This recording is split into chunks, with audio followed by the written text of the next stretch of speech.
11-এর report card, class 12 হয়ে গেল। আমার ভাবতেই কেমন লাগছে, দিনগুলো পেরিয়ে যাচ্ছে, দেখতে দেখতে ক্লাস 12 হয়ে গেল।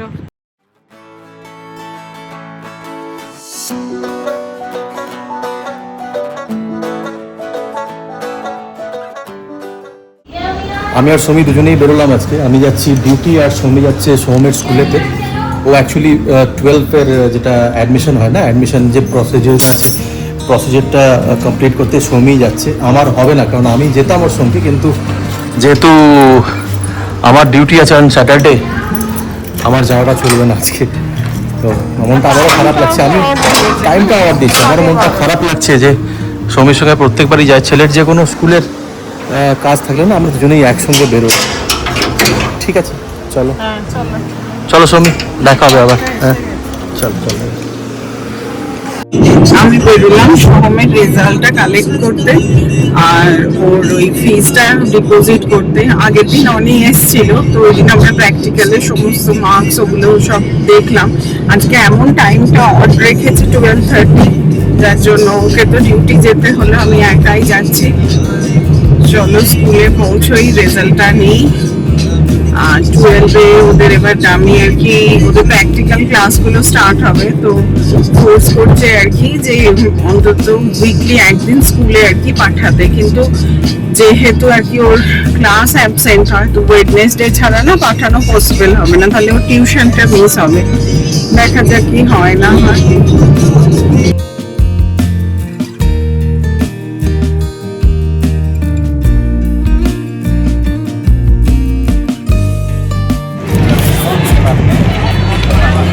স্কুলে পৌঁছলাম, এখন না বাচ্চাদের ছুটি হয়েছে, তো খুব ভিড় এখন।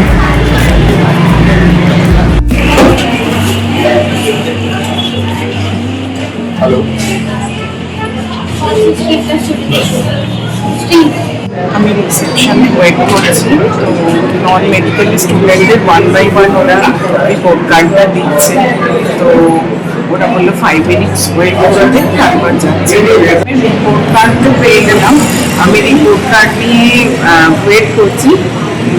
এবার ওই ফিজটা সাবমিট করবো, ফিজটা সাবমিট হয়ে গেলে ওরা 10 minutes ওয়েট করতে বললো, দেন ক্যাব বুক করবো, করে চলে যাবো।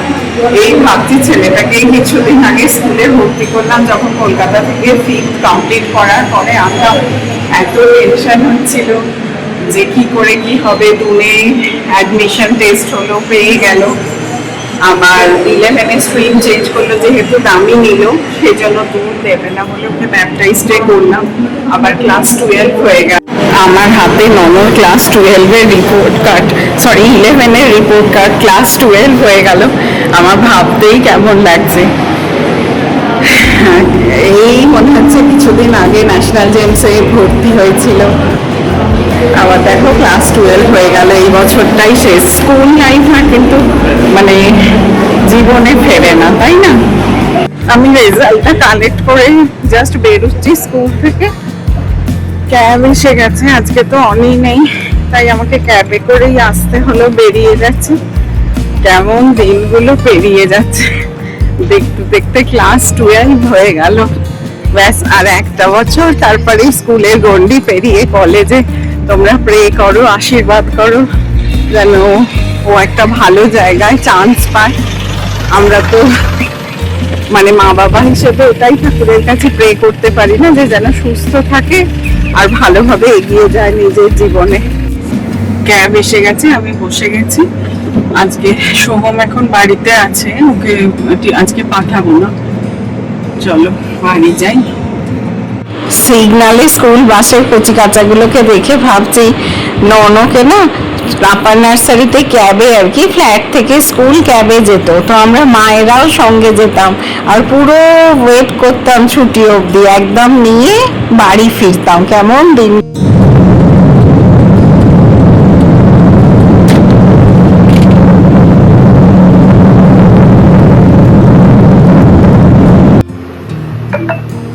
এই যে সব থেকে আমার স্মলেস্ট স্টুডেন্ট, আজ থেকে ও দাদা আমার কাছে পড়ে। হ্যাঁ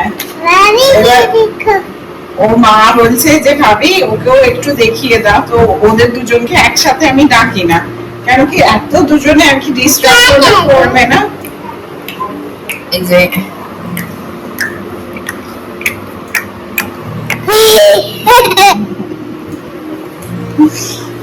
আজকে ফার্স্ট ডে, তাই ভাবলাম একটুখানি ব্লগ করে রাখি, ওরা বড় যখন হয়ে যাবে ওদেরকে দেখাতে পারবো।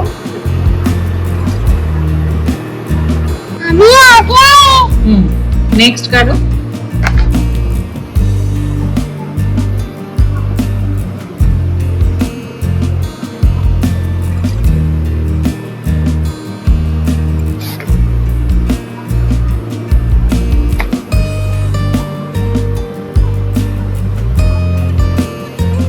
Very good.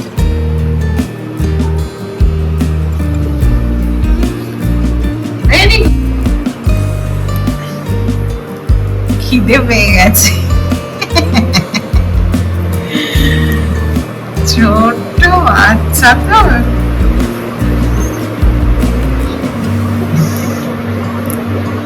ভুক লাগছে, বেনানা খাচ্ছে বসে বসে, বলছে আমি বেনানাটা খেয়ে কমপ্লিট করে দিয়ে আবার হ্যান্ড রাইটিং করবো, হ্যাঁ না বুঝতো?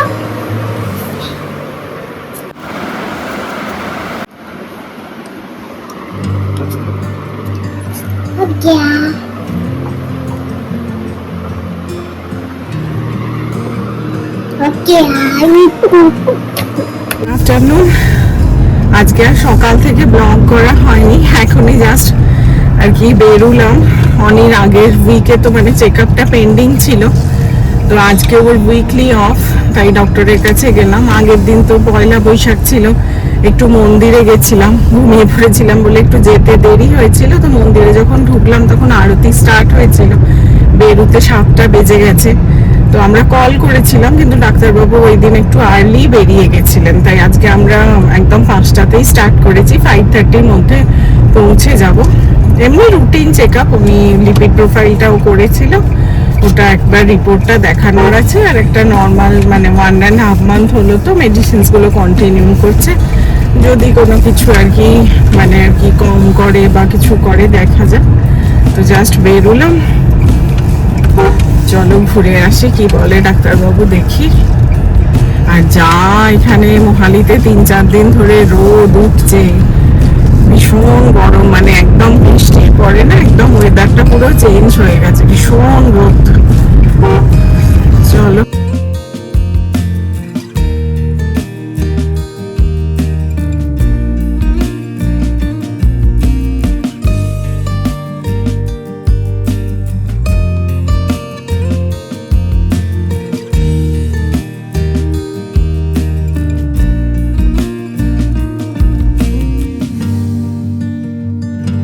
সঙ্গে কথা বলে এত ডাক্তারবাবু খুশি হয়েছে, ডাক্তারবাবু নিজেই বলছেন যে তো ভাই কি করে হলো এরকম, খুব ভেরি গুড ভেরি গুড।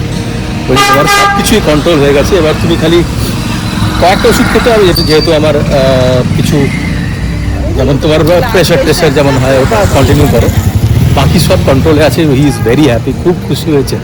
আর ওনার খুশিতে আমারও ভালো লাগছে, সমীরও ভালো লাগছে যে চলো ঠিক আছে, ওষুধগুলো খেয়ে বা আমাদের নিজেদের চেষ্টায় আমরা কন্ট্রোল করতে পেরেছি। গুড। বাড়ি ফেরার পালা, সমী কিছু বলতে চাইলে সমী বলতে পারি। সমী ওই না উইন্টার হলেই না এত বেশি পোর্ক খায়, পোর্কে না এত বেশি ফ্যাট, আমার মনে হয় ওর থেকে, তাহলে ওর কখনো এরকম কোলেস্টেরল হয়নি। তো এখন তো খাওয়া দাওয়া তো কন্ট্রোল করতেই হবে। হ্যাঁ দেখো, মাঝে মধ্যে শীতকালে 1-2বার আমি খেতে ভালোবাসি, এবারে কিন্তু বেশি হয়ে গেছে অ্যাকচুয়ালি না, মানে একটু খাওয়া দাওয়া কন্ট্রোল করতেই হয়, এই আর কি। ঠিক আছে চলো এবার বাড়ি ফেরা যাক, সন্ধে হচ্ছে আস্তে আস্তে। চাও খাইনি আজকে, তো চা খেতে হবে এবার।